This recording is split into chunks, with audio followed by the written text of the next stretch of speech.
Welcome to Medieval History Channel 97, where the echoes of the past come alive.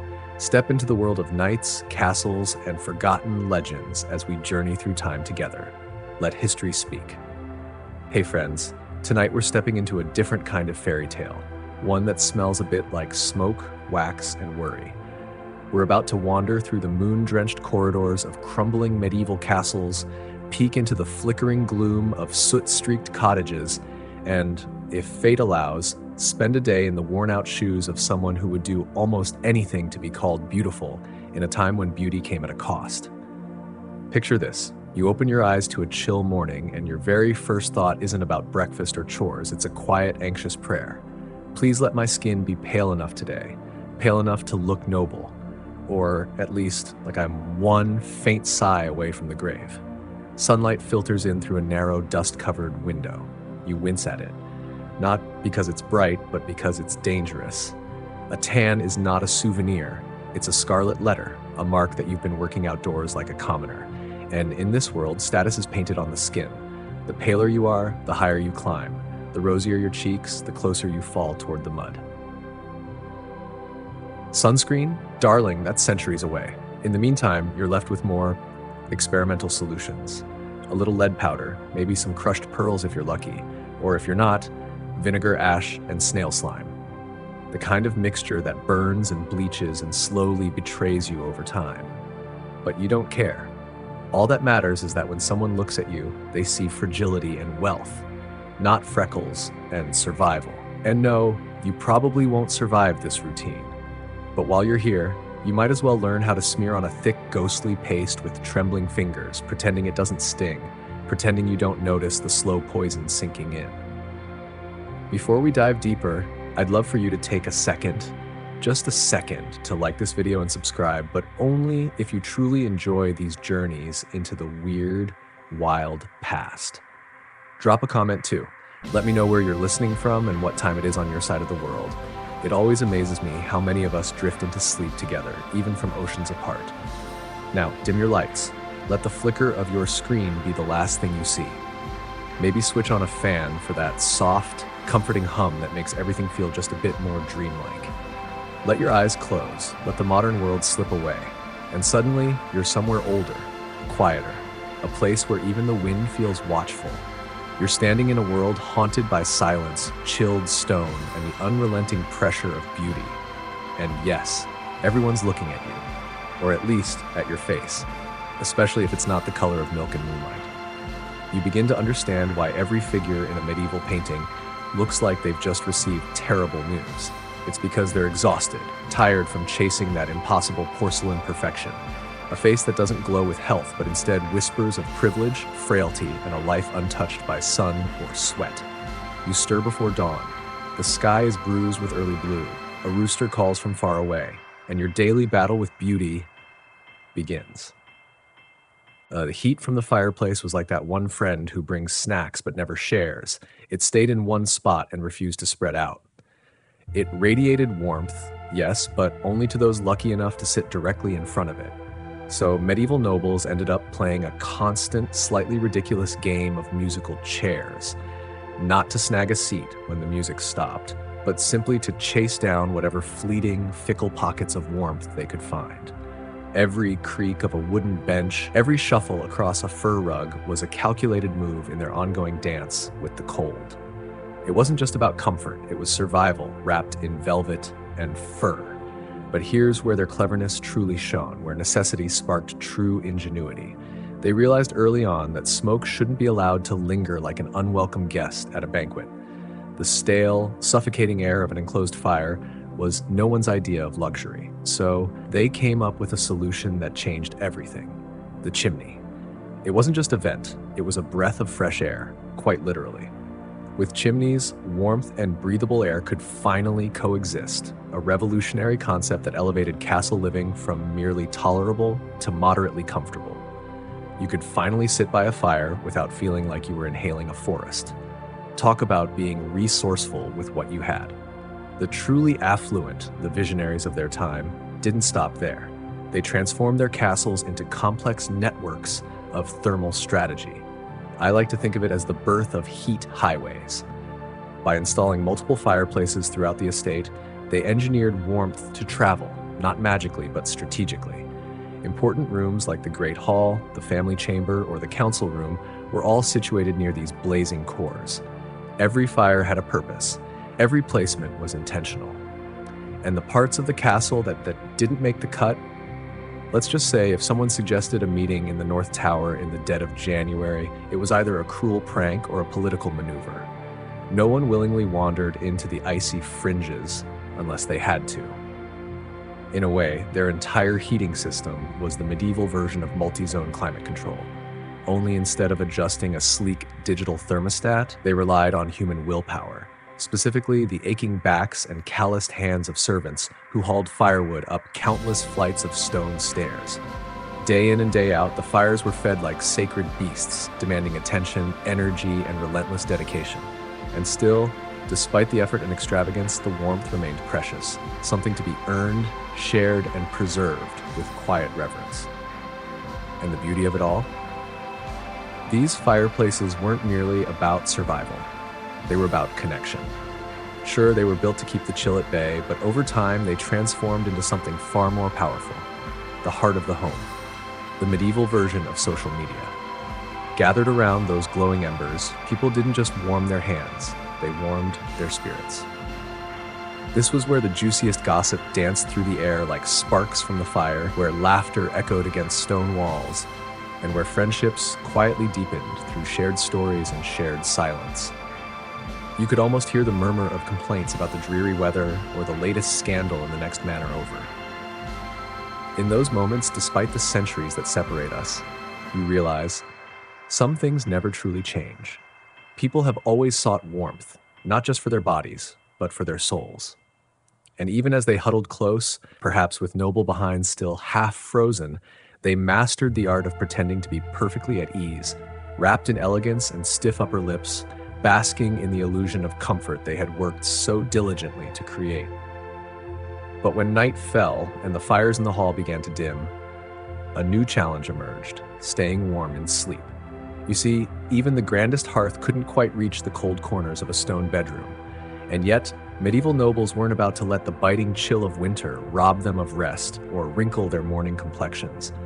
So they turned their bed chambers into early versions of luxury sleep retreats, not with spa music and cucumber eye masks, but with ingenuity and an almost comical abundance of feathers. These weren't beds, they were sanctuaries. Imagine sinking into a mattress so soft, so indulgently stuffed with the finest down that it could cradle you like a cloud. A single noble's bed could contain feathers from over 100 birds. That's not sleep, that's floating.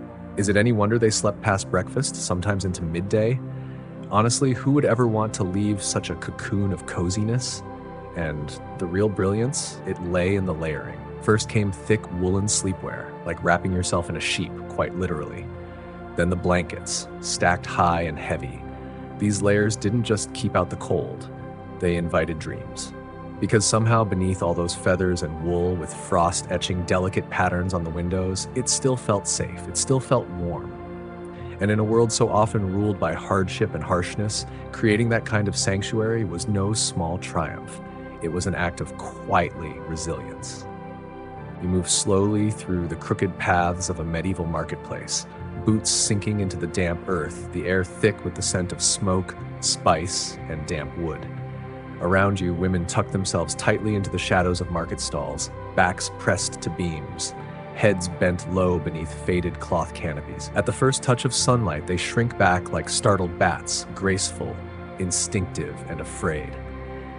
Even the youngest children have learned the lesson. Cover your face. A mother hisses, dragging her daughter through the mud while clutching a scrap of linen. Some use gloves, others raise a hand. But the message is always the same: stay pale, stay worthy. Because in this world, pale skin is more than just an ideal. It's a promise, a symbol of class, of gentility, of having never worked a day beneath the sun. And so, the war against color begins. But what looks like elegance from a distance hides a crueler truth. The pursuit of perfection led many straight into suffering. Lead-based powders, once considered beauty essentials, seeped into the blood, poisoning their wearers slowly. Women would glow with delicate radiance 1 month, and the next fall into spells of tremors, confusion, or sudden collapse.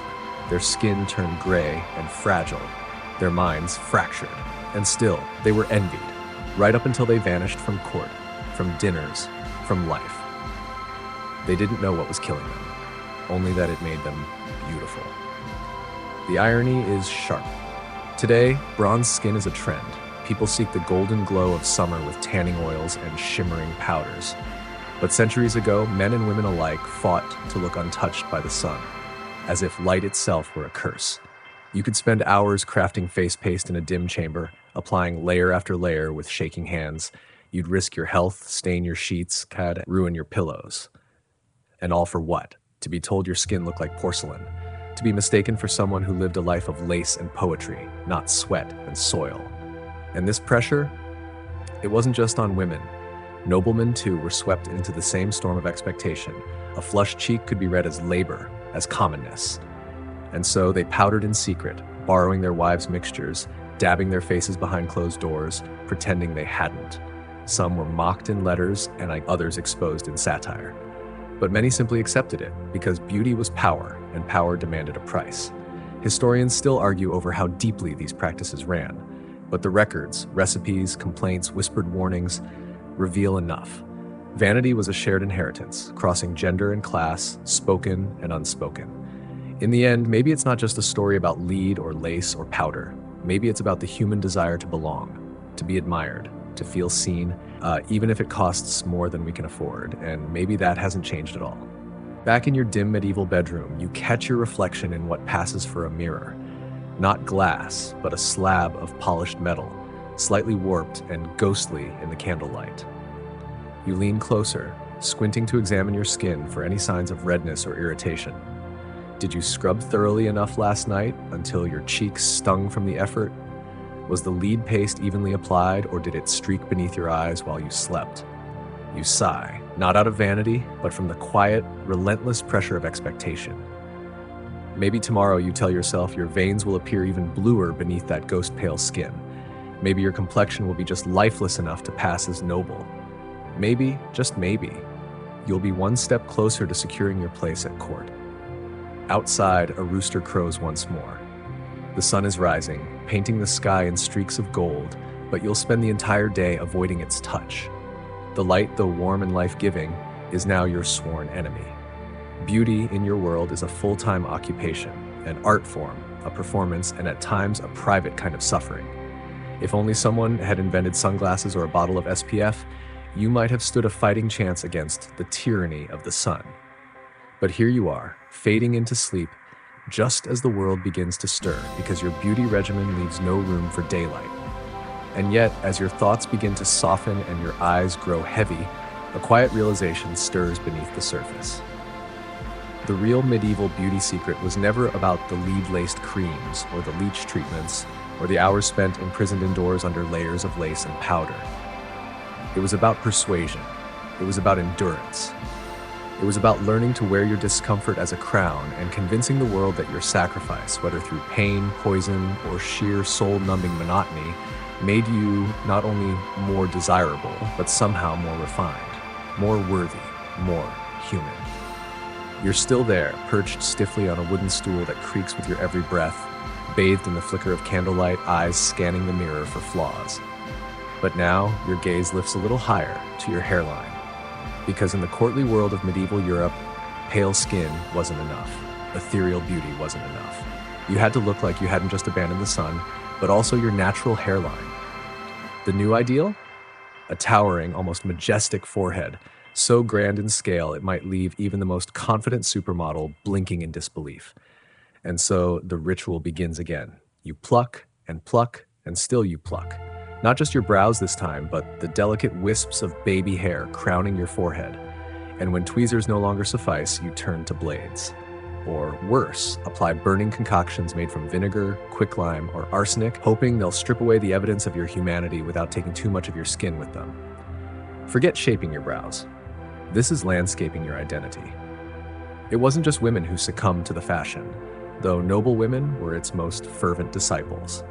Behind closed doors, you'd find them hunched in their chambers, firelight catching the glint of metal tweezers, their faces twisted with silent resolve as hair after hair was torn away. For some, it became a ritual shared with maids and sisters, a strangely intimate tradition carried out after supper between whispered gossip and stifled tears. After all, the mantra was clear: if you want to be beautiful, you must be brave enough to suffer. They even had a saying for it: beauty knows no pain. But in the Middle Ages, pain wasn't a risk, it was a requirement. It was a currency. And in the end, what you showed the world, your porcelain skin, your impossibly high forehead, your unwavering composure, wasn't just a face, it was proof. Proof that you'd paid the price. And through it all, the paintings remain, silent, dignified, almost holy. Faces like that of Lady Woodville or the enigmatic Mona Lisa, gazing out from across time with foreheads so vast, so smooth, that you almost wonder if the artist simply gave up drawing hair, or if they understood even then that beauty was never really about perfection. It was about sacrifice. It wasn't just a fleeting whim or artistic fancy, it was a real trend, deeply rooted in the culture of its time. The portraits, the poetry, the pages of illuminated manuscripts, they didn't invent these beauty ideals from thin air. Artists of the medieval era were simply holding up a mirror to the world around them, capturing not just faces, but the unspoken expectations and silent pressures of the age. But here's where things take a more curious, even bizarre turn. Medieval beauty routines didn't stop at a clean pluck or a careful shave. Oh no. The recipe books of the time, hand-copied, stained with use passed down between mothers and daughters, offered up a far more imaginative approach. Walnut oil mixed with vinegar was touted as a kind of ancient nair, a potion meant to keep those stubborn brow hairs from ever growing back. Effective, perhaps, but soothing? Hardly. And if you didn't have walnut oil lying around, burnt barley might do the trick. Or brace yourself, a bit of cat dung, carefully applied to the skin. Yes, really. Just imagine standing in the chill of a medieval morning weighing your options. Do you risk stubble and be seen as careless, even uncouth? Or do you carry the faint, unmistakable scent of the barnyard with you for the rest of the day? In this world, beauty wasn't just pain, it was commitment, character, maybe even courage.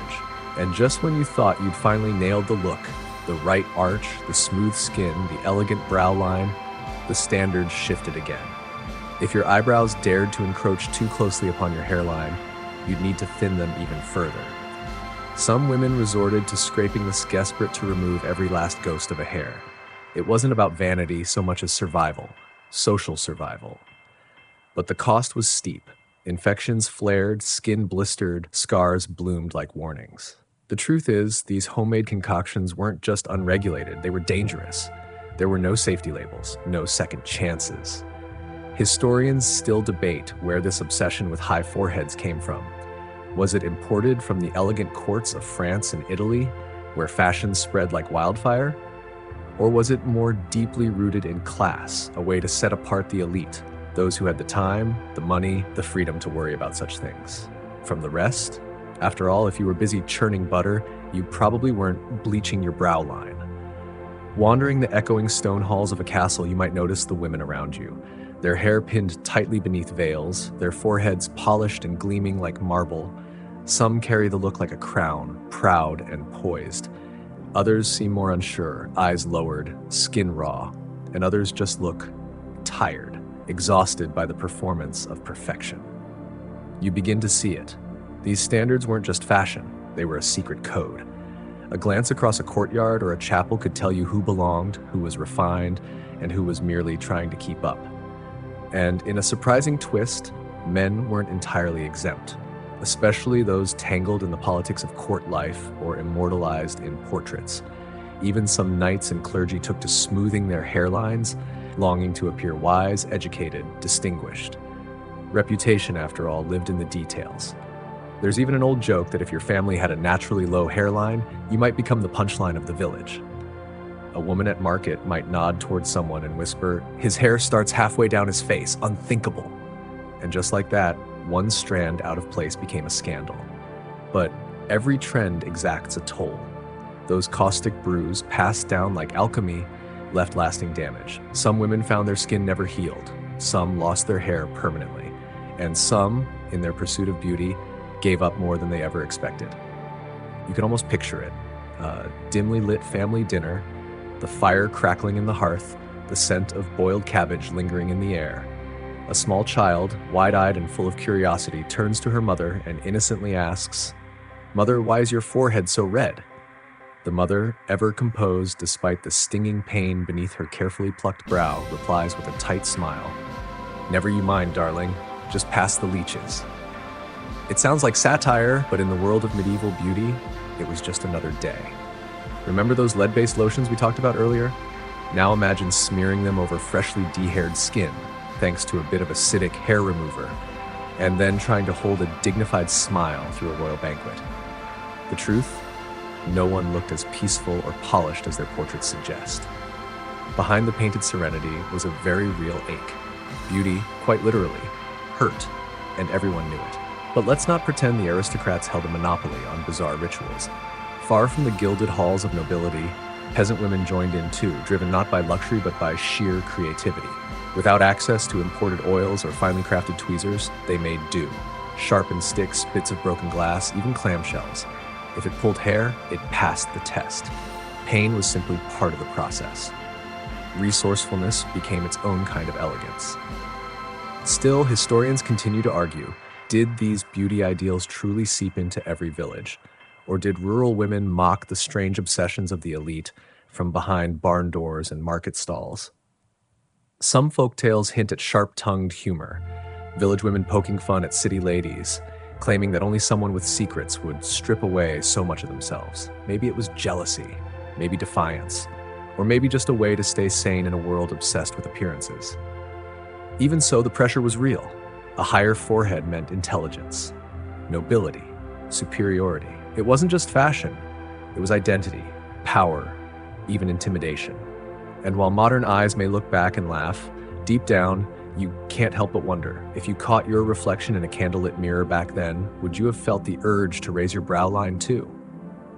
And then comes one of the strangest tips from the era, advising women to tie a band tight across their foreheads before bed, the belief being that it would train the hair to grow away from the face. The result?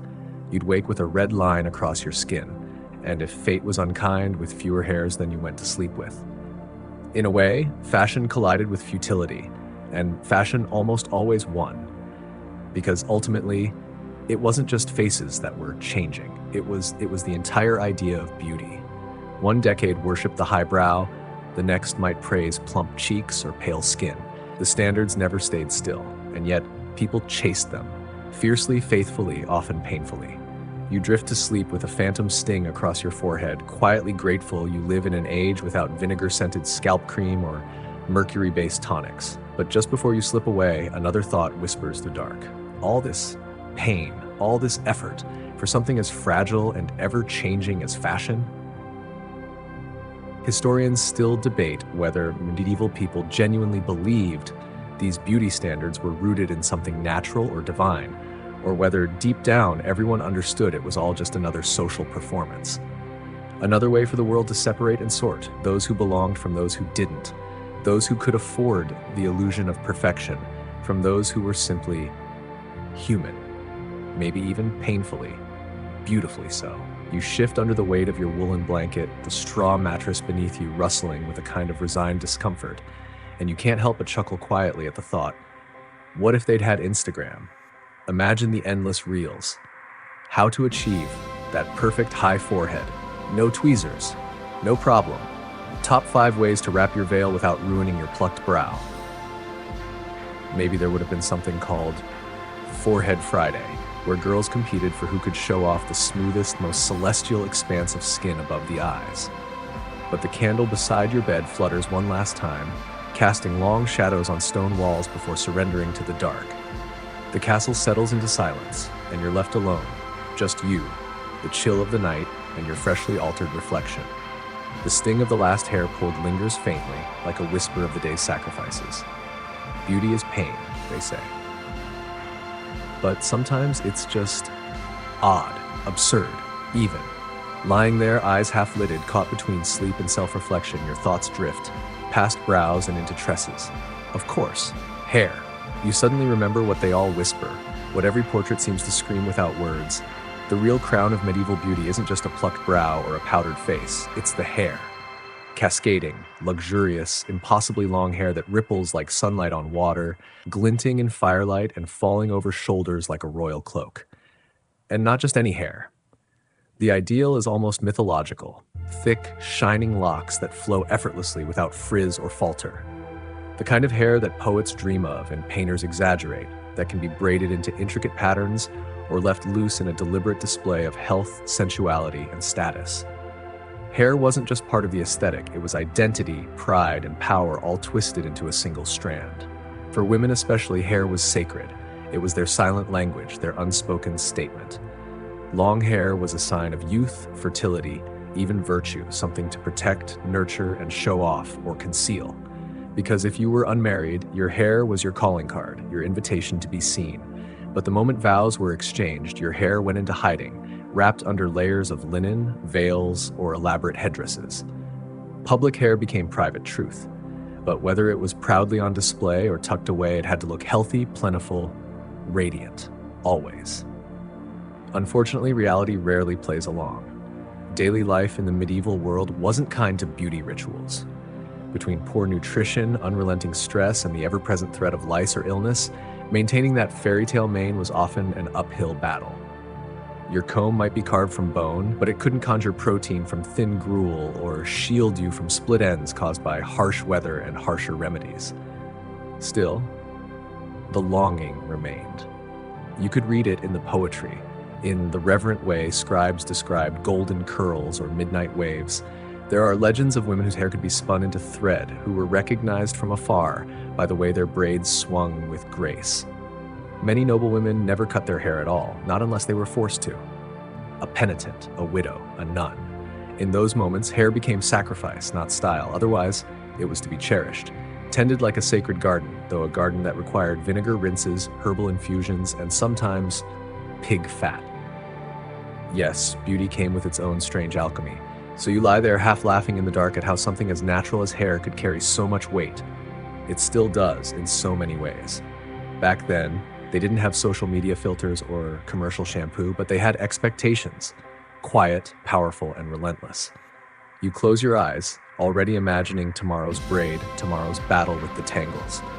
Because in a world of castles and candlelight where fate often chose your path, your hair was one of the few things you could grow, shape, and claim, strand by shimmering strand. Now imagine living in a world without modern shampoo. No easy squeeze bottle promising volume and shine, no endless rows of conditioners, no quick showers to reset a bad hair day. If you're lucky, really lucky, your household might have access to fragrant herbs like rosemary, lavender, or rose petals. These would be gently boiled, the steam curling up in a fragrant dance, then strained into a rinse that smelled faintly of gardens and grace.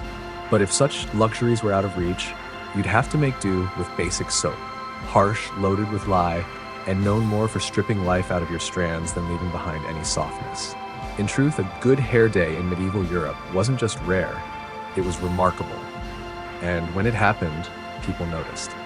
A backhanded but sincere compliment like, "Your hair looks almost clean," could brighten your entire week.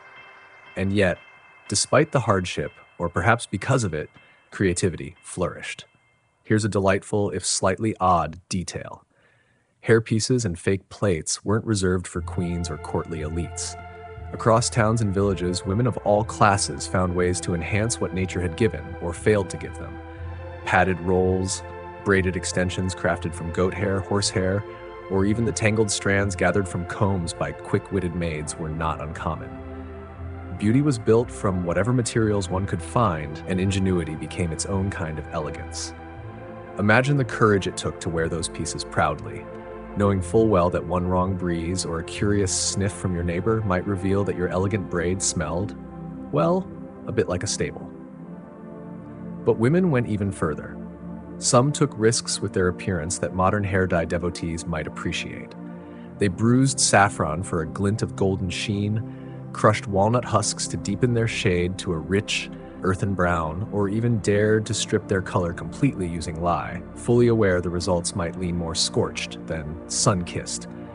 Every attempt carried the weight of trial and error, but also of intention, of longing, of trying to feel beautiful in a world that rarely made it easy. And so there you are, perhaps in a dim, drafty room, trying to coax your hair into a presentable braid.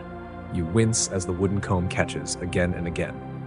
If your hair isn't long enough to make the style work, you improvise. Many women saved every fallen strand throughout the year, winding their shed hair into what were called rats, hair cushions meant to pad out buns and rolls. Not the rodent kind, of course. Although, given medieval hygiene, who's to say some weren't mistaken? The logic was simple yet powerful. The more elaborate the hairstyle, the more status you conveyed. Your hair wasn't just hair. It was a silent signal, a soft-spoken badge of ambition, class, discipline, and even hope.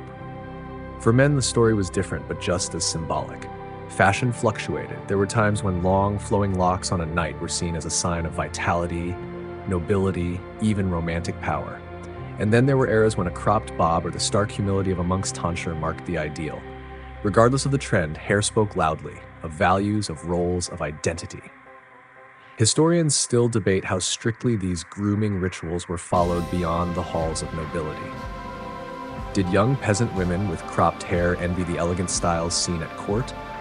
Or did they scoff at the vanities of the wealthy, brushing their hair with oil from leftover kitchen fat and weaving it simply, practically, beautifully? Some medieval manuscripts hint that even the most modest farm girls took quiet pride in their appearance. They watched the noblewomen at festivals, borrowed ideas, added their own flair, and found dignity in the everyday act of grooming. After all, hair care, even then, wasn't just about beauty, it was about identity. It was a quiet form of resistance, of ritual, of remembering that no matter your station, you still had the right to feel lovely. But for the women of high society, the stakes were monumental. It wasn't enough to be kind or clever or devout. You were also judged by how your hair gleamed in firelight, how effortlessly it framed your face beneath your veil. Your hair had to tell the right story before you ever opened your mouth. And still, they braided, they pinned, they suffered through the sting of lie, the itch of horsehair, the ache of tight styles, all in the hope that, for a fleeting moment, they might feel radiant and be seen as such. Marriage negotiations could hinge on it. A single strand of hair, too thin or too dull, could shift the course of your entire future. Suitors might inquire about the state of your tresses before even bothering with your family's wealth or status. Hair wasn't just vanity, it was currency, identity, and silent social proof. There's even a surviving account of a 15th century Italian countess who declined an invitation to a lavish feast simply because one side of her braid had come undone. That small imperfection to her felt enough to unravel the entire evening. Historians still debate whether medieval beauty standards were nothing more than tools of oppression, or if, for some women, they became an unexpected avenue of self-expression within a society defined by strict rules and rigid roles. Was the daily hair ritual a burden, or a battlefield where one could secretly reclaim a sliver of power? Maybe there were women who took real pleasure in mastering the art of the perfect braid, in outshining their peers, the May Day fair with locks woven like poetry. Or maybe, like you, they often just sighed, tired of the daily struggle, of the snarls, the silent pain of the comb, the ever-present threat of lice, the mortifying reality of discovering a rat's nest forming behind your ear. Because where there is long hair, there is trouble, and medieval life offered plenty. Let's talk about hygiene. Hair care wasn't just about aesthetics, it was a full-time chore. Combs made of carved bone or polished wood were prized possessions, often heirlooms passed lovingly through generations, not only for their utility but for their symbolic worth. Combing wasn't optional, it was a matter of health. Lice and fleas were a fact of life, and a head left uncombed was a head under siege. If things got truly dire, the only solution was drastic: shave it all off and begin again. For noble women, this radical step would be masked beneath layers, wimples, hoods, veils. Layers not only of fabric, but of pride. A medieval bad hair day didn't just ruin your look, it could ruin your week. Then there were the hairstyles. Across Europe, women turned their hair into art. Tight, disciplined buns, braids coiled like crowns and woven with silk ribbons, beads, or even fragrant herbs, cascading curls celebrated and envied by those not naturally blessed with them. The truly fashionable embraced the ornate, Nets of golden thread, shimmering veils, decorative wire frames. If you had money, you hired someone just to do your hair each morning. If you didn't, you improvised. You used what you had. Sometimes what you had was mud or spit. Yes, mud and spit, smeared carefully to keep your style in place like a primitive but determined hair gel. No TikTok tutorials required, just prayer, earth, and patience. And of course, humor found its way into the tangle. Ever heard of hair of the dog? In the Middle Ages, the phrase might have had a shockingly literal twist. Some women reportedly added strands of animal hair into their braids to create volume or drama. Though it's safe to say the dogs weren't too thrilled with the arrangement. There's another fascinating detail. Some women, particularly young maidens, would only reveal their hair in private or on special occasions. Long, uncovered hair was considered so deeply sensual, so symbolic of youth, fertility, and untouched beauty, that it was reserved for unmarried women and only deemed appropriate within the sacred space of a church. To walk through the world with hair uncovered was, in some places, a statement more provocative than a low-cut gown. So perhaps it wasn't just about style. Perhaps medieval women understood better than we give them credit for the quiet magic of hair, how it could conceal or reveal, how it could weigh you down or set you free, how it could mark you as someone's daughter, someone's wife, or someone entirely your own. Married women kept their hair hidden, always. A veil, a wimple, or some carefully pinned fabric made sure of that. To let your hair down in public? Scandalous. Not just a social misstep, but a gesture so loaded it could unravel your entire reputation. Letting your hair down meant something quite literal back then, a phrase that echoed with risk, rebellion, or worse, seduction. But modesty didn't erase competition. In fact, it made it all the more intense. Whether you were standing in the dusty square of a village festival or perched on a velvet cushion at a royal banquet, the silent game was always being played. Who had the longest, glossiest braid? Who had discovered the newest hair rinse made of rosemary or rainwater? Who walked in with a fresh style, an extra braid, a clever coil, a daring twist? You might think modern beauty routines are exhausting, filters, serums, tutorials at 2 a.m., but try keeping up appearances with no mirrors, no shampoos, and a very real risk of lice. Oh, and did I mention? Some women still powdered their scalps with lead, because looking luminous was worth the headache, literally. Scholars are still arguing about how far these beauty standards really reached. Some believe they trickled down to every cottage and field, pointing to the intricate hairstyles seen in folk dances and village weddings. Others think most women tied their hair back and got on with their lives, saving their Sunday best, including elaborate styles for church or the midsummer festival. But here's what we do know. For those who had the means, or those who dreamed of a better station, hair wasn't just hair. It was a ladder. Every gleaming strand, every twist and pin was a quiet act of aspiration, an attempt to rise above your birth, to be seen, to be desired. And so, as you finally drift off, your hair a little tangled but your heart strangely warmed, you can't help but smile. Maybe it's the candlelight playing tricks, or maybe it's something deeper, a thread connecting you to those women long gone. Because even across centuries, the longing to be noticed, to be beautiful in someone's eyes, never truly fades. You reach up instinctively, feel the crown of your head, and murmur to yourself, "No more horsehair extensions. Not tonight." And with that vow, half serious, half exhausted, you sink deeper into your dreams. But sleep is never simple in the medieval night. You're stirring again, shifting in a bed made not of memory foam, but of straw and coarse wool. And this time, it's not your hair or face that's under scrutiny. It's your shape. In the flickering hush of a candlelit world, the outline of your body, the curve of your waist, the slope of your shoulder, speaks volumes. You might think corsets belonged to the Renaissance or later, but no. Medieval folks already had their methods. Tightly laced girdles, layered garments that pressed and pinched, clever tailoring that created the illusion of the ideal body. And what was ideal?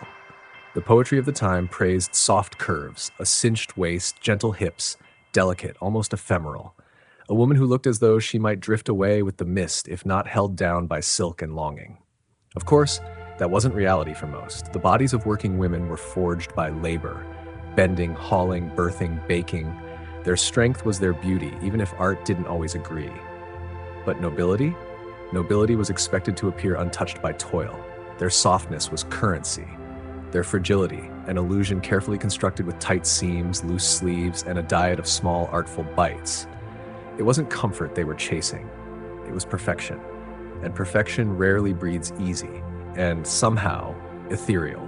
Not strong, not sun-warmed, not muscled by work or wind, but delicate. Wispy, almost. As if one good gust of wind might carry you away like a feather from a down pillow. This was the goal. Not strength, not vitality, but fragility.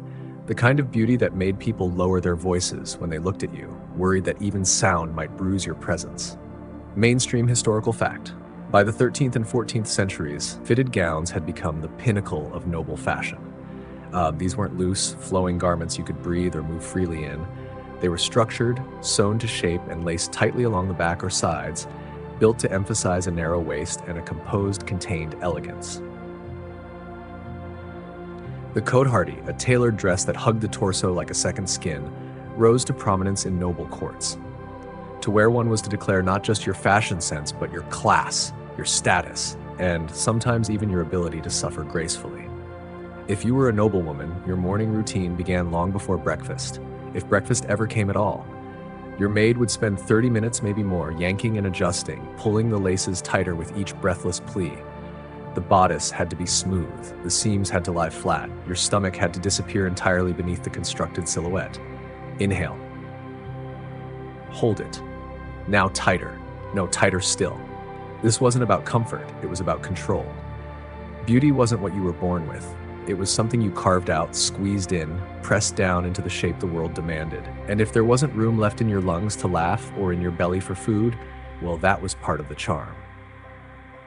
Fainting during Mass wasn't seen as weakness. It was interpreted as refinement, a sign of delicacy, a so-called sensitive constitution. But more likely, it was just the result of 2 skipped meals and a dress so tight you couldn't finish a prayer without seeing stars. Here's the quirky tidbit. Long before steel boning and corsetry became the norm, medieval women shaped their bodies using whatever the age had to offer. Some stuffed the bodice of their gown with reeds or bundles of flax fiber. Others shaped their hips with tow or even soft rolls of moss, padded into the folds of their dresses. Bum rolls, as they came to be called, were worn around the waist and hips, designed to create contrast, a smaller looking waist by making everything else look larger. The more exaggerated the figure, the more fashionable the result. If it pinched, poked, or made it hard to sit down properly, then yes, it was probably in vogue. And so each morning you stand there, arms lifted, breath held, while someone else pulls the strings, literally.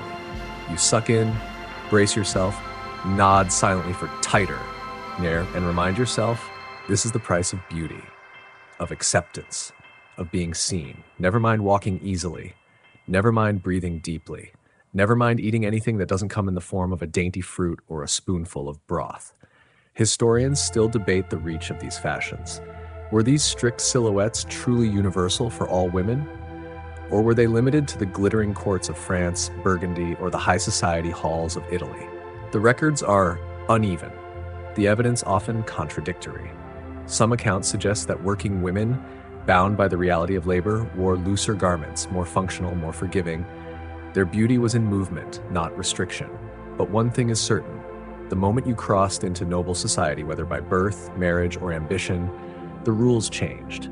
Looseness became laziness, practicality became provincial, and suddenly the space between your ribs was no longer yours.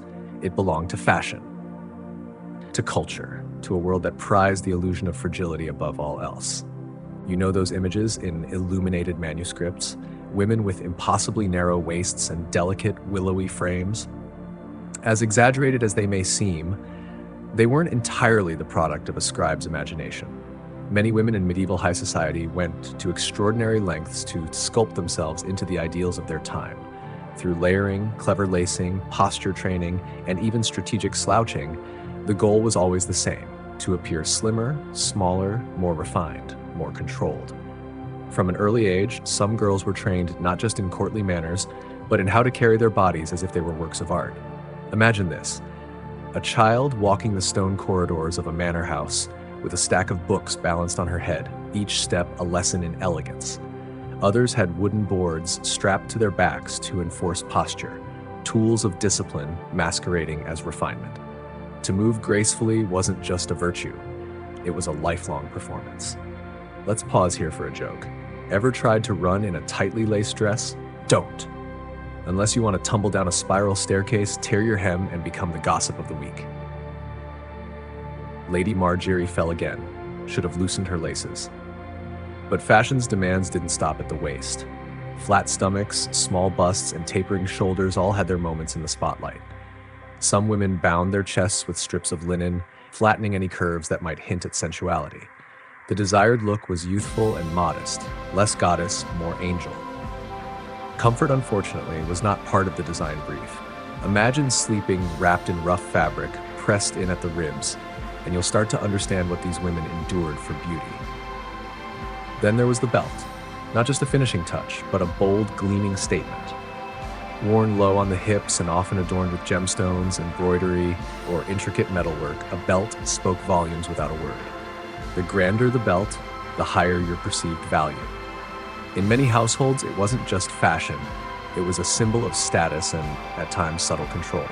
Husbands would give these belts to their wives, not always out of affection, but as gentle reminders.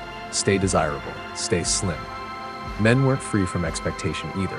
Sure, a little bulk could signal prosperity. Those rosy portraits of barrel-chested kings didn't lie. But among the younger, more fashionable nobles, the ideal body was balanced. Athletic but not rugged, strong but not roughened by labor. To look like you could dance through a tournament but never sweat during it, that was the dream. Not a warrior, not a farmer, a courtier. Scholars still debate how widespread all these shaping techniques were. Were stays and padded silhouettes truly common, or did most people simply live in the realm of imagination, knowing they didn't look like the ladies in tapestries but pretending anyway? Perhaps these ideals, like so many before and after, were less about achieving perfection and more about aspiring to it, reaching always toward a vision just slightly out of reach. And maybe that's the strangest beauty standard of all. Not the shape itself, but the silent understanding that no one quite fit it, and yet everyone tried. You can almost feel the tension sitting just beneath the surface of daily life for those caught in the middle of the social pyramid. Not poor enough to escape scrutiny, not rich enough to defy it. Young women preparing for marriage, ambitious men vying for court positions, all lived under the constant weight of silent judgment. Eyes lingered too long, comparisons were whispered too often, and sometimes the pressure didn't just sting, it crushed. Stories floated through drawing rooms and market squares alike. One especially persistent tale spoke of a duchess so devoted to her silhouette that she had extra ribs removed to achieve the perfect wasp waist. Most historians will tell you this likely never happened, but the rumor itself is telling. It reflects what society believed could or should be done in the name of beauty. The myth was powerful not because it was true, but because people wanted it to be, because it confirmed the lengths to which someone might go. Of course, not everyone had the money or the masochism for permanent changes, and so many turned to artful illusion. Think of it as the medieval version of makeup contouring. There are scattered records, half skeptical, half amused, of artists painting shadows along the ribs or sewing dark threads into undergarments to mimic the look of a slimmer waist. Before heading to a feast or festival, someone might powder not their face but their torso, crafting the suggestion of defined muscles or sharper collarbones. This wasn't vanity, this was theater, and for many it was necessary. Meanwhile, traveling experts offered miracles in bottles. Some sold slimming waters made from herbs and spring runoff, mostly harmless, but others pushed tinctures that included mercury, arsenic, or other poisons masked in honey or wine. The warnings were few, the labels non-existent, and desperate for results, people drank anyway. They wanted beauty. They got sickness, sometimes worse. It's chilling to imagine, but also strangely familiar. Today, our diets come with influencers instead of alchemists. Our fads are fueled by filters, not lead. But the hunger, the belief that transformation equals salvation, that part hasn't changed. Historians still debate how effective these potions really were. Were they true tonics, or just placebos served with a side of dehydration and stomach cramps? The truth may be lost to time, but the desire behind them remains perfectly preserved. And yet, not everyone bought in. In the countryside, far from royal courts and their suffocating standards, some women chose freedom. They tied their belts loosely, let their skirts flow, and celebrated their strength rather than concealing it. Art from the period shows peasant women twirling in bold colors, arms raised, skirts billowing, defiant, joyful, unbound. For them, beauty wasn't smallness, it was movement, it was life. Still, for those who endured the pain, tight-laced bodices, unforgiving silhouettes, the silent war with their own bodies, there were rewards, admiration, courtship, status.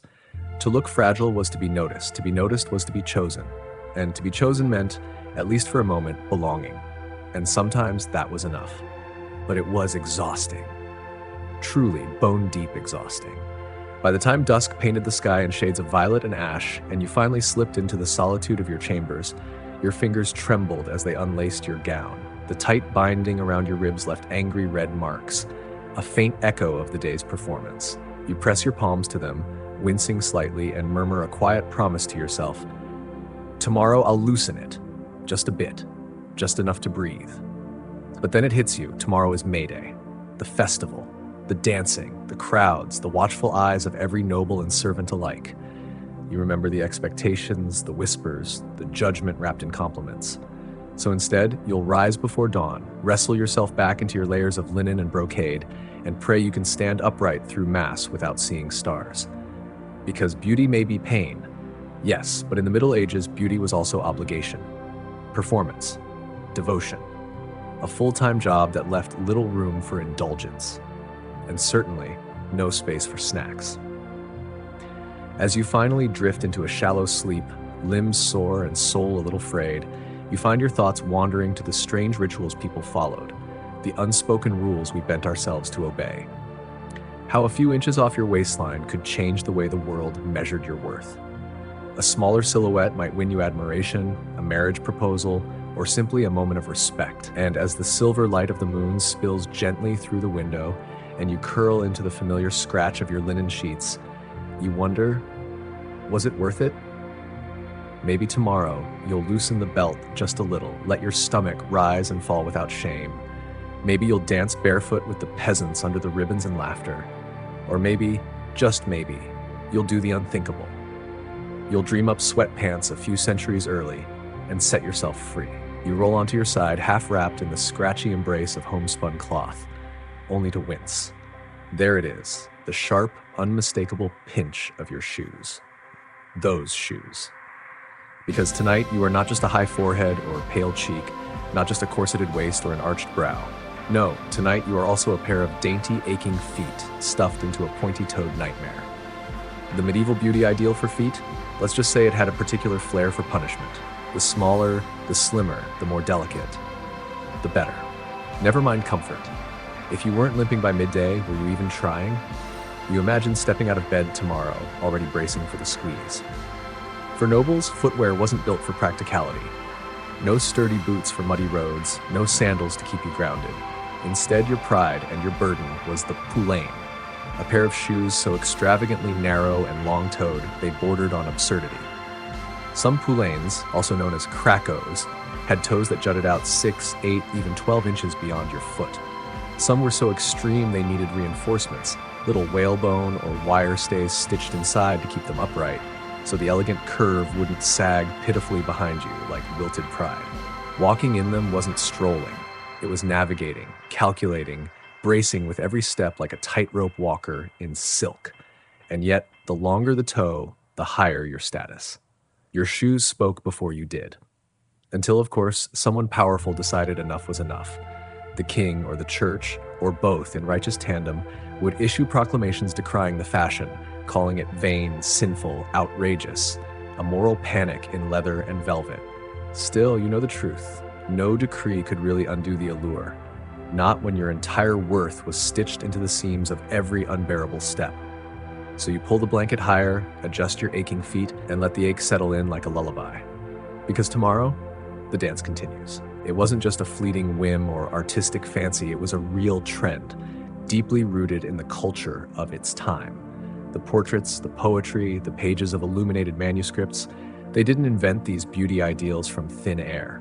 Artists of the medieval era were simply holding up a mirror to the world around them, capturing not just faces, but the unspoken expectations and silent pressures of the age. But here's where things take a more curious, even bizarre turn. Medieval beauty routines didn't stop at a clean pluck or a careful shave. Oh no. The recipe books of the time, hand-copied, stained with use, passed down between mothers and daughters, offered up a far more imaginative approach. Walnut oil mixed with vinegar was touted as a kind of ancient nair, a potion meant to keep those stubborn brow hairs from ever growing back. Effective, perhaps. But soothing? Hardly. And if you didn't have walnut oil lying around, burnt barley might do the trick. Or, brace yourself, a bit of cat dung, carefully applied to the skin. Yes, really. Just imagine standing in the chill of a medieval morning, weighing your options. Do you risk stubble and be seen as careless, even uncouth? Or do you carry the faint, unmistakable scent of the barnyard with you for the rest of the day?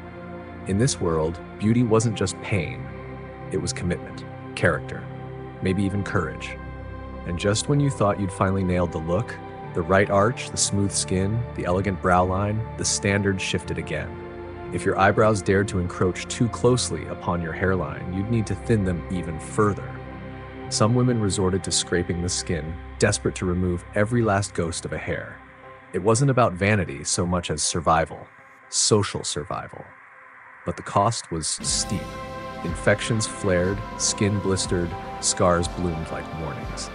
The truth is, these homemade concoctions weren't just unregulated, they were dangerous. There were no safety labels, no second chances. Historians still debate where this obsession with high foreheads came from. Was it imported from the elegant courts of France and Italy, where fashion spread like wildfire?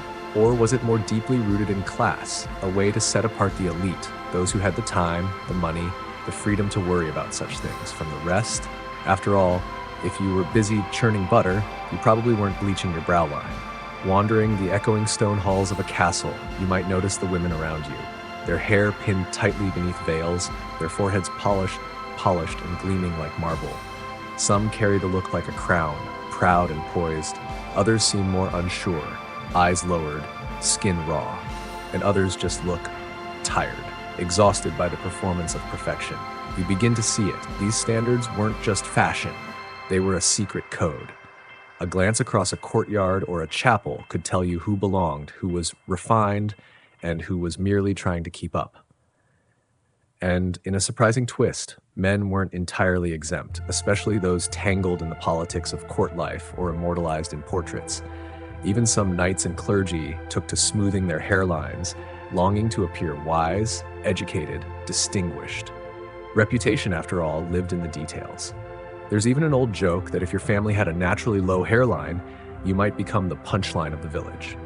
A woman at market might nod toward someone and whisper, "His hair starts halfway down his face." Unthinkable. And just like that, one strand out of place became a scandal. But every trend exacts a toll. Those caustic brews, passed down like alchemy, left lasting damage. Some women found their skin never healed. Some lost their hair permanently. And some, in their pursuit of beauty, gave up more than they ever expected. You can almost see it now. A crowded medieval banquet hall lit by flickering torchlight, laughter echoing off stone walls, and a young nobleman trying and failing to glide across the floor in shoes so long and pointed they nearly reach the next county. If you're unlucky enough to be born into the wrong gene pool, flat feet, bad balance, or just an inconvenient sense of practicality, well, there were always plenty of whispered prayers to Saint Crispin, the patron saint of shoemakers. Perhaps not for comfort, but at least for divine endurance.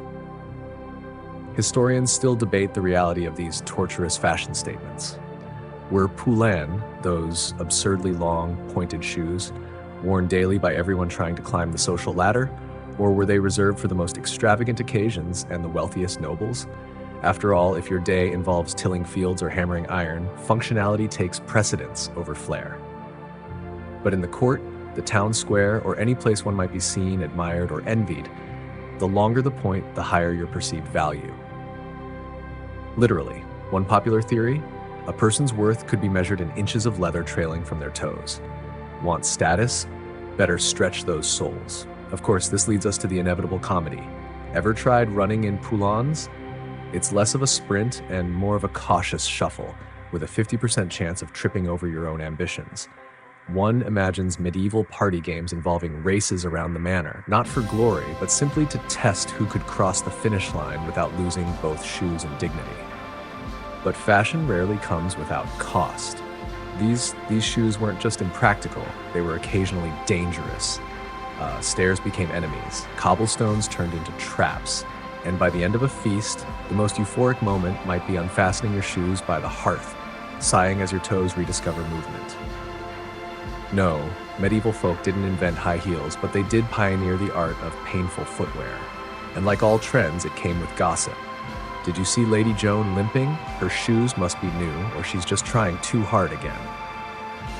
Whispers fluttered through ballrooms and markets alike. Appearance was everything, but overdoing it was always fair game for mockery. And don't think the pressure was limited to women. For young men, especially those hungry for status, poulain became declarations. The message was clear. I don't run. I don't labor. I exist to be seen. If a few blisters came with the privilege, so be it. In London and Paris, records even show apprentices and clerks spending entire paychecks on ported Italian leather, hoping to turn heads during feast days or festivals. Of course, footwear was only the beginning. Let's talk about socks, or rather, hose. Wealthier individuals wore tight-fitting, brightly colored hose that hugged the legs like second skin. Some were lined with fur, others were padded to give the illusion of ideal shape, and the tighter, the better. Because this wasn't just about legs, it was about virility, vanity, and visibility. Enter the codpiece, perhaps the most unapologetically bold fashion statement of the age. What began as a practical flap to preserve modesty eventually became a canvas for male bravado. Puffed, padded, and provocatively placed, it turned hosiery into a battlefield of pride and pretense. So yes, medieval fashion was many things. Restrictive, theatrical, sometimes ridiculous, but above all, it was deliberate. Every inch, every stitch, every blister told a story. Not just of style, but of status, identity, and the lengths to which people would go to be seen.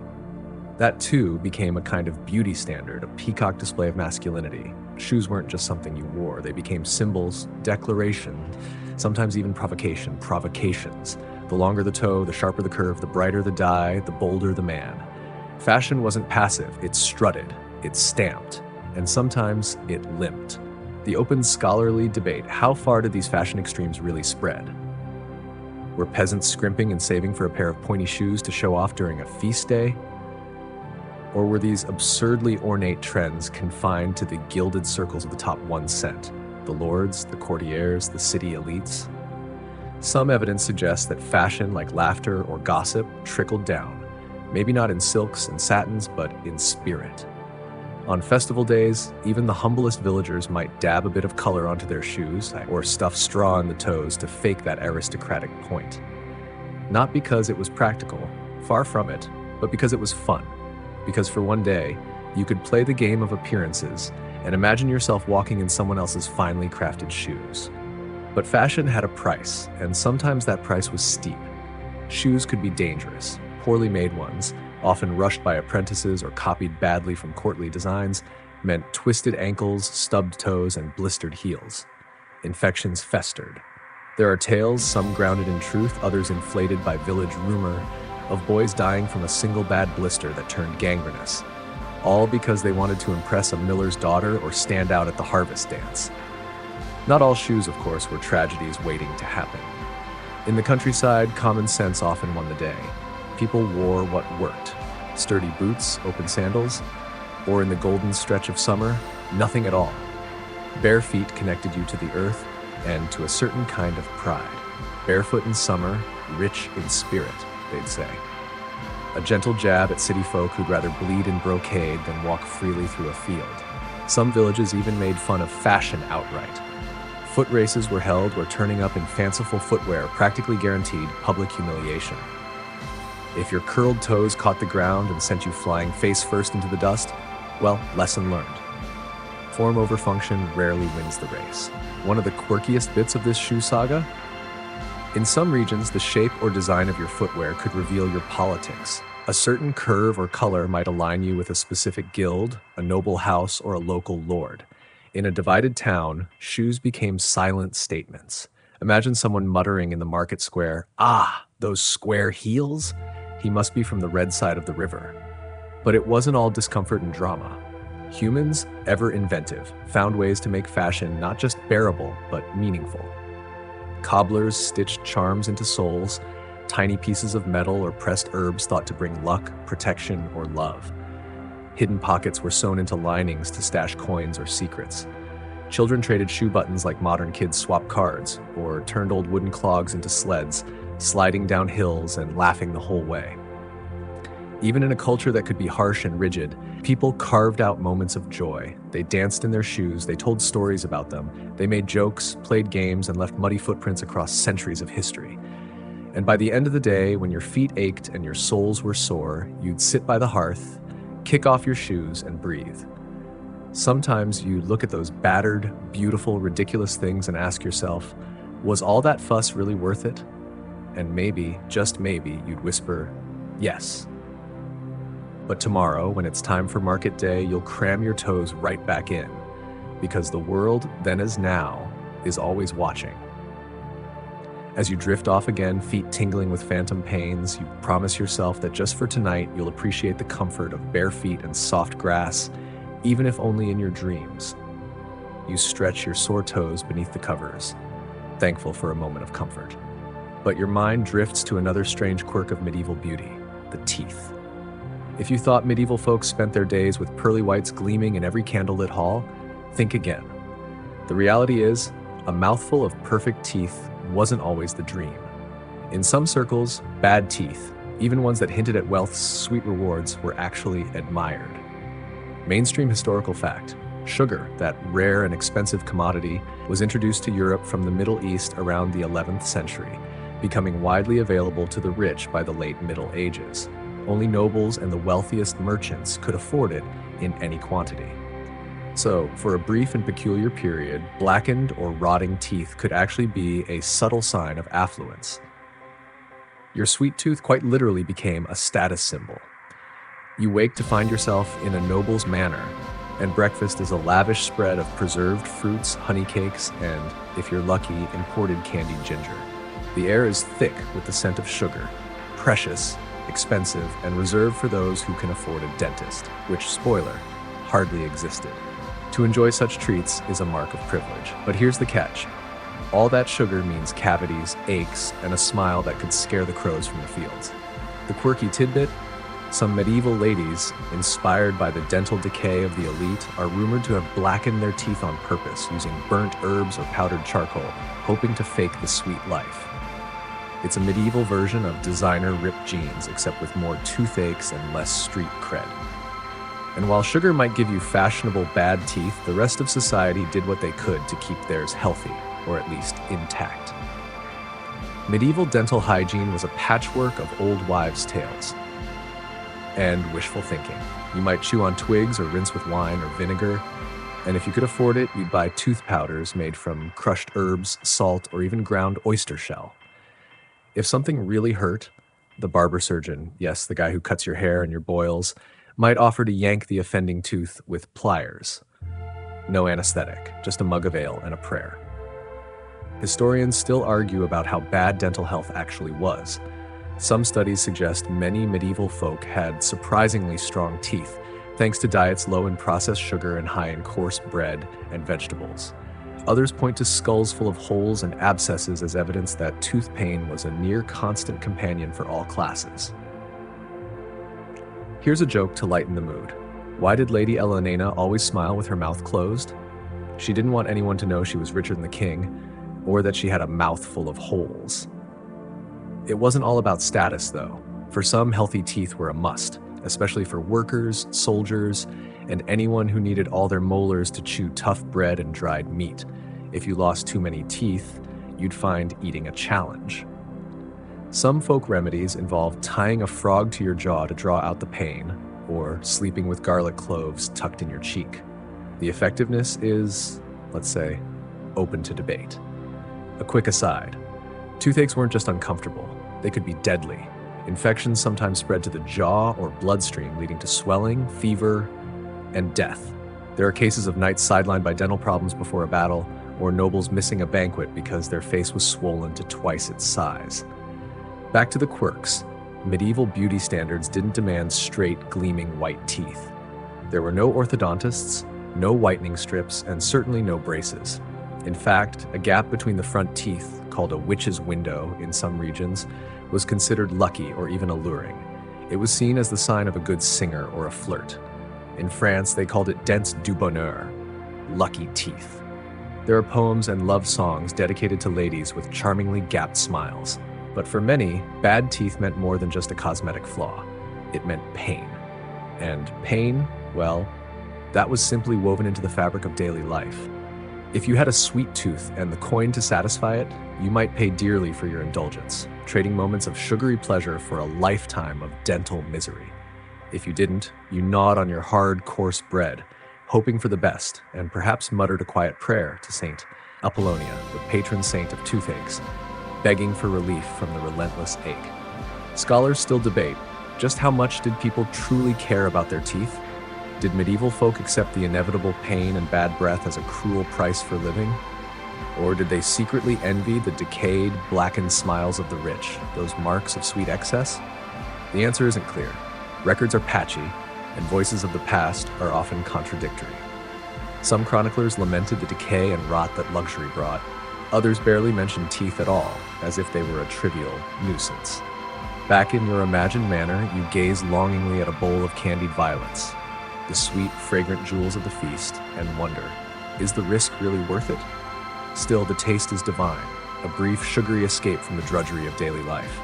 The party rages on, wine flows freely, laughter echoes through the hall. For a fleeting moment, you can almost forget that tomorrow you'll wake with a jaw that throbs and a smile less dazzling than the day before. In the countryside, life tells a different story. Peasants do what they must, rubbing their gums with salt, chewing on mint or sage leaves, hoping their teeth will hold out. There is a quiet, rugged pride in keeping one's own teeth well into old age. Grandmothers who still boast a full set of molars are revered as hardy survivors, blessed by fate rather than mere luck. And here's a curious fact. In some regions, teeth held magical power. Lost teeth, strung on cords, became protective talismans for children, or were buried deep in gardens to ward off evil spirits. Teeth were more than just bones. They were tokens of strength and protection, even if their appearance was less than perfect. As you finally drift to sleep, your mouth aching in empathetic solidarity with those who endured these hardships centuries ago, you marvel at the strange contradictions of that world, where rot could be a symbol of status and a smile meant anything but gleaming white. You whisper a quiet thanks to your modern toothbrush, and maybe, just maybe, vow to skip dessert tomorrow. You're resting your jaw, thankful for a brief respite from the sugar-coated symbols of status, when your gaze drifts upward toward your eyebrows. At first glance, they might seem like little more than a shadowed frame above your eyes, an afterthought in the grand theater of medieval appearance. But oh, how mistaken you'd be. In the flickering candlelight of smoky medieval halls, your eyebrows held power. They could make or break your entire visage. It wasn't merely enough to have brows, they had to be the right kind, the carefully curated kind. Picture yourself leaning close to your polished bronze mirror, the candle guttering softly beside you, and realizing with a pang that your brows look ordinary, not ethereal, not noble, not quite right. For centuries, the coveted brow was nearly invisible. Women plucked and scraped their eyebrows so ruthlessly that only a faint whisper of hair remained, sometimes just a fragile line hovering uncertainly above the smooth expanse of pale skin.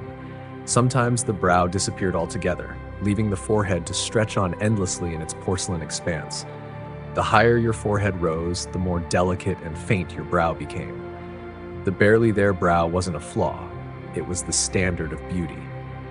To fit the ideal, your arches had to be as elusive as mist, a soft shadow rather than a bold statement. Mainstream historical fact: throughout much of late medieval Europe, particularly during the 15th century, fashion-forward noblewomen plucked their eyebrows with a near-religious fervor. The portraits from that era bear witness: queens and ladies whose foreheads seemed to stretch to infinity, framed by the faintest, most hesitant of brows, as if their hair itself feared to interrupt the flawless expanse. The look was so ingrained that even contemporary literature poked fun at these cloud-like brows. So light, so fragile, they seemed almost otherworldly. But not everyone obeyed this fragile aesthetic. The quirky tidbit is that in some Italian and Spanish regions, boldness had its day. Women with naturally pale or patchy brows would reach for dark pigments, lamp black or the soot of burnt almonds, to paint on arches so sharp and dramatic they could rival saints or villains. Some women, daring or perhaps simply bored with convention, took the liberty of sketching brows in wild, unusual shapes, arches so peaked they looked startled by life itself, as if their faces wore surprise on their foreheads.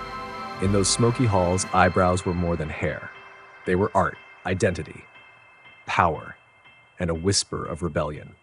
Men, too, sometimes joined the beauty ritual, subtly shading or accentuating their brows for portraits or grand public occasions. But it wasn't just about plucking away stray hairs. Medieval beauty manuals offered curious recipes, mixtures of honey, vinegar, or even the juice of green walnuts, meant to thin eyebrow hair and supposedly ease the pain of plucking. Whether they truly helped is another matter. Some advised rubbing the skin with pumice stone, chasing an elusive ideal of brow perfection that could leave behind redness or scabs. Yet fashion's demands were unforgiving. A little discomfort was the price paid for beauty. Scholars still debate why the trend for the nearly invisible brow took hold. Was it simply royal courts setting the tone, or did the trend carry deeper meaning? Some suggest the forehead was seen as the seat of wisdom, and bare skin there a symbol of purity and intellect. Art historians have argued that broad, smooth foreheads conveyed innocence or spiritual openness. Others believe it was just another subtle way for the wealthy, who could afford endless grooming, to distinguish themselves from the masses. But like all beauty standards, time shifts the tides. In some regions and later centuries, thick, arched brows returned to favor. Practicality played a role. If you spent long days outdoors, a strong brow shielded your eyes from sweat and dust. Among peasants, thick brows remained common, and folklore tells of young men enchanted by the honest, dark brow of country girls. Even in bustling cities, you might spot women with fierce, natural brows, rebels, outsiders, or simply those valuing practicality over fashion. The quest for perfect brows was not without its comic moments. One surviving letter from a young noblewoman laments losing her favorite brow to a candle flame while plucking in dim light. Another amusing tale asks, why did Lady Cecily wear a hat indoors? Because she'd shaved her brows so far back she forgot where they belonged. Indeed, the drama of the brow unfolded not just in the courts, but also within the solemn walls of churches, a testament to how deeply beauty, identity, and society's expectations intertwined. For noble girls, the ritual of preparing their eyebrows before marriage was no simple task. It could take hours, painstaking grooming, applying tinctures, and even performing little superstitious acts like sprinkling salt or whispering prayers to secure a lucky face. There was a widespread belief that the shape of a woman's brow could reveal her destiny in marriage or even her moral character. A popular ballad warned, "A brow too sharp, a tongue too keen brings trouble to a marriage scene." But if having nearly invisible eyebrows wasn't your style, there was always the option to paint on a fresh pair. Historical recipes still survive for colored powders and homemade mascaras made from soot scraped off burnt cork, the juice of crushed berries, and animal fat as a binder. The results were a gamble, sometimes dazzlingly beautiful, other times disastrously smeared. New brows might run when caught in the rain, blur in the heat, or vanish as quickly as your patience. Yet for that fleeting moment, you could boast arches worthy of queens and legends. Historians continue to debate how much these eyebrow fashions truly mattered to common folk.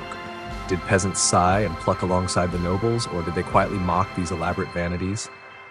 Some village tales gently tease women with no eyebrows at all, or with nowhere to put them, suggesting a widespread healthy skepticism. For many, eyebrows were simply practical, meant to catch sweat and keep dust out of the eyes, not symbols of status. Here's a curious twist. In some Mediterranean regions, the unibrow was actually prized. A single bold eyebrow was a sign of intelligence and sensuality. Girls with faint or sparse brows would smear kohl or lamp black across their foreheads to imitate the look, hoping to catch a suitor's eye. Even in Northern Europe, Stories circulated about girls with joined brows being sought after as rare beauties. Of course, there were always rebels among them. Some women outright refused to pluck their brows, proudly wearing their thick, dark arches like banners. Others got creative, shaving their brows into intricate shapes or dyeing them to match their hair or the colors of their headdress.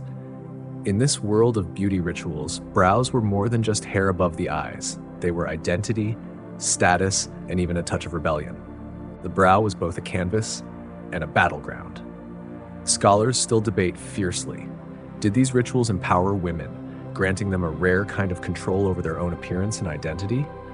Or were they simply another cruel enforcement of impossible standards, another cage dressed as beauty? Some say the medieval brow game was a form of agency, a silent declaration of self, a way to sculpt and present who you wanted to be in a world that rarely let you choose. Others argue it was conformity writ large, a painful, exhausting race to fit into a mold designed by society's unyielding expectations. By the end of a long day or a longer night spent at feasts and gatherings, your brows ache. The skin beneath them is tender from constant plucking and shaping. Your patience thins like worn parchment, and your friends, equally weary, debate if you look more like a saint, haloed by your pale complexion and faint arches, or a startled owl, wide-eyed and drawn tight. But tomorrow, the ritual begins anew. Another shape to chase, another recipe to try, another fragile hope for the perfect arch that will set you apart. You close your eyes, gently massaging your temples, whispering a promise to yourself. Someday you will let your brows be wild and free, untamed by powders or tweezers. But for now, the standard reigns supreme, silent, exacting, and merciless as all medieval beauty trends. Impossible to ignore. You sink deeper into the medieval night, the ghost of brow ache still tingling beneath your skin, and realize this truth. In this world, caring for your skin is no mere vanity. It is a full-time occupation, a relentless battle against dirt, disease, and the crushing weight of perfection demanded by society. If you think your modern skincare routine is excessive, prepare yourself for this. Medieval beauty rituals make the most elaborate 10-step serum regimen look like child's play, or perhaps child's punishment. In a time before antibiotics, before dermatologists, your skin was both your shield and your vulnerability. Every blemish whispered a secret: too much sun, not enough coin for the finest potions, a night spent restless with worry, or even a hint of a sinful soul. The fairer and smoother your skin, the closer you edged to grace, respect, and survival in a world that measured worth by appearance as much as by birthright. It was simple. The clearer and more flawless your skin, the brighter your future seemed to shine. Not just in the eyes of suitors, but in society's grand ledger of status and even spiritual worth. One unfortunate rash, a few rebellious pimples, or a cruel scar could instantly shift your story from admired courtly beauty to whispered cautionary tale. This was no mere superstition. Historical records show that medieval women, and quite a few men too, embarked on elaborate rituals, employing an astonishing variety of lotions, masks, scrubs, and balms, all in pursuit of radiant, luminous skin. The recipe books of the 14th and 15th centuries read like a blend of kitchen pantry and alchemist's lab. Almond milk to soothe, rose water to refresh, crushed pearls for shimmer, egg whites to tighten, and honey for a touch of sweetness. Ingredients that still echo in today's beauty aisles. Yet alongside these gentle elements marched a darker parade of less savory materials. Lead powder that could dull the skin but poison the body, mercury with its deadly bite, sharp vinegar, pig fat, slippery snail slime, and in the most shocking cases, animal dung. Yes, medieval beauty was a strange mixture of elegance and risk. For the wealthy, luxury came in jars and bottles of fine concoctions. For those less fortunate, creativity reigned. Leftover scraps from dinner were mixed into whatever they could muster, turning necessity into a rough kind of skincare. Imagine a medieval spa day, far from tranquil. Instead of cucumber slices and scented oils, you might splash your face with chilly well water, perhaps shared with a duck, before reaching for a whitening paste, a sticky, pungent blend of egg white, flour, and vinegar. The brave, or the foolhardy, might layer on a mask containing lead or mercury, trading their health for a radiant glow. There's a strange poetry in risking slow poisoning for fleeting beauty. And here's a truly quirky detail. Some beauty recipes called for crocodile dung, an exotic and expensive ingredient imported from the Mediterranean. Mixed with vinegar, it was applied to the skin as a form of exfoliation, a ritual not as rare as one might hope. Apothecaries of the time were part chemist, part mystic, offering potions and powders that balanced on the edge between cure and curse. After journeying through the curious, sometimes painful world of medieval fashion, from red, leech-covered foreheads to impossibly long-pointed shoes and daring codpieces, we hope you've gained a new appreciation for the lengths people once went to for beauty and status. So, what do you think? Are you fascinated, amused, or maybe even a little grateful for modern comfort? We'd love to hear your thoughts. If you enjoyed this video, please leave a comment below, and don't forget to like, share, and subscribe to our YouTube channel. And before you go, here's wishing you a peaceful and restful night. Sleep well and dream beautifully.